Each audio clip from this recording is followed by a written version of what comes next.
Audio Jungle.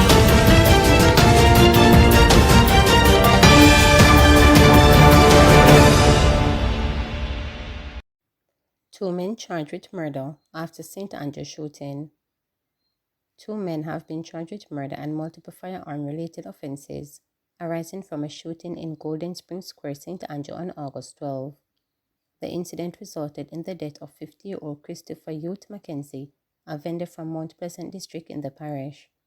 The accused are 24-year-old taxi operator Akeem Gooden, otherwise known as the Purse Man, from 3 East Greater Portmore, St. Catherine, and 24-year-old Marquina Slater, also known as Stolo, a laborer from Cassava Peace in Kingston.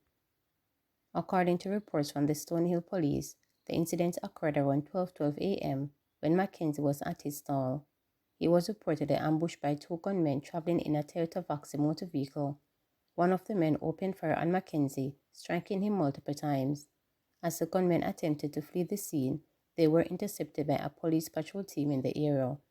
The cops accosted the suspects and, during a search, recovered a Smith & Wesson 9mm pistol with an empty magazine. The scene was processed and Mackenzie was transported to hospital where he was pronounced dead. Following a question and answer session in the presence of their attorneys on Friday, both Gooden and Slater were officially charged with murder, using a firearm to commit a felony and possession of a prohibited weapon. St. Andrew teen crushed in shipping container incident. A teenager was crushed to death inside a shipping container when he was unloading it in his community of Cranspen in St. Andrew on Friday night. The deceased has been identified as Gary Jones, 18. The incident happened about 8:30 p.m. The container was reportedly laden with boxes of laminating glasses. The Cranspen police are investigating the incident. Fontana pulls magic mushrooms after health ministry warning. Pharmacy chain Fontana has reportedly pulled magic mushroom from its shelves hours after the Ministry of Health and Wellness said it did not approve the sale of the drug locally. In-store visit by reporters on Friday revealed the product was not available. A formal statement from Fontana is still pending. Fontana recently started selling the product, but other establishments sell the product across the island. There are over 6 mushroom branches that sell the product island-wide.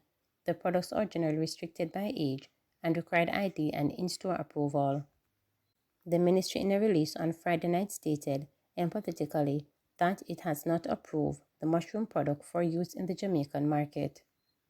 It is never the intention of the ministry to erect a barrier to access to healthcare products. However, the ministry must ensure that any product offered to the public for use must meet the established standard within the respective legislative framework, according to Chief Medical Officer Dr. Jacqueline Bisosa Mackenzie in a release. Psilocybin is an active ingredient in such mushrooms. The ministry, under its Standards and Regulation Division, has the authority to regulate healthcare products, including this drug, the ministry stated. Additionally, Jamaica is signature to the 1971 Psychotropic Convention and is required to regulate this type of drug and related substances, the ministry added. They are the reason I did so well. Before checking for her results in the Caribbean Secondary Education Certificate CSEC examination, Okesia Graham received a call from her parents and they assured her that they would still be proud of her regardless of how she performed. Although the affirmation eased her anxiety, the Decartret College Manchester student who is currently on summer holidays in New Jersey, United States, admitted that it also heightened her desire to make her parents proud. They work so hard and they believe in me, and I really just wanted to make them proud, she stated. Her apprehension about her performance was only momentary, as she soon learned that she had scored grade 1s in all 9 subjects. I did it to make my parents proud of me, she said excitedly. Graham received grade 1s in economics, English, Spanish, and mathematics. She also received grade 1s with distinction in English literature, information technology, principles of account, principles of business, and food and nutrition and health. Both her parents are educators. Her mother, Keisha Graham, teaches family and resource management and food nutrition at the Mayday High School in Manchester, and her father, Sean Graham, is the principal of Magati High School. The 16-year-old, who is the eldest of 2 children, said her parents' careers also implanted the expectation that she would do well in her exams, and it was one she wanted to live up to. It was a lot of pressure because mommy is a teacher and daddy is a principal, So, of course, being the daughter of a principal and a teacher who have done so well at dominating where they are, I would have to dominate too, Okesa told reporters. Being Mr. Graham's daughter, they're going to ask how she did, and I wanted them, parents, to say, in one breath, she got all ones. Okesa described her preparation for the exams as tiresome, which included many late and sleepless nights studying and working on the school-based assessment component of the exams. Her weekends were also obscured by subject marathon, and the ardent student said she's advised for students and teachers on how best to approach the exam for different subject areas. But the blueprint for her success, she stated, was the unwavering support of her parents. They are definitely the reason I did so well, she said. When you have supportive parents to keep you pushing and remind you that your goals are and keep you rooted and focused, I feel like you go far. Ecstatic about her daughter's performance, Mrs. Graham lauded her first-class commitment to her academics. The proud mother is confident that Okesa's mindset and overall attitude will indeed take her far. She is a force to reckon with, she is very dedicated, and she is pretty much intrinsically motivated in the sense that Daddy and myself do not have to actually pressure her to do the books. It is more where sometimes we pressure her to get some rest before the examinations, the overjoyed mother shared. She said her daughter is a role model for her younger siblings, who are also excellent academically. Anything that she sets her mind towards accomplishing and achieving, I know she's going to do it. I know she will be successful, she stated. It is Okesa's aspiration to become a scientist, as she views the career as one of those stable and in ever-changing world. AI, artificial intelligence, cannot replace you because you are very important in predicting uncertain events and helping companies prepare for that, she stated. In the meantime, Okesa is busy preparing to enter sixth form at the Carteret College and is relying on her faith to direct her next step. Where God leads me, I will follow, the confident but humble young lady stated. Or directs JPS to reduce and reissue some electricity bills amid massive hike. The Office of Utility Regulation, or, says it has instructed the Jamaica Public Service Company Limited (JPS) to reduce some customers' bill in the next billing period. Further, JPS has been directed to reissue those bills issued in August with zero consumption that do not show a corresponding zero money value.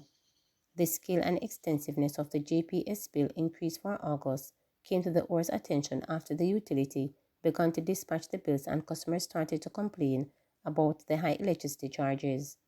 The OR says in 2021 it communicated to JPS that it viewed any average increase in overall rates in excess of 5% to be a rate or bill stock, a situation that should be avoided. Previously, in one-off spike, the regulatory treatment is that the additional cost to customers was spread over several months to mitigate the effect on customers that were outlined in the media release. The OR says it has commenced an investigation into the current building complaints.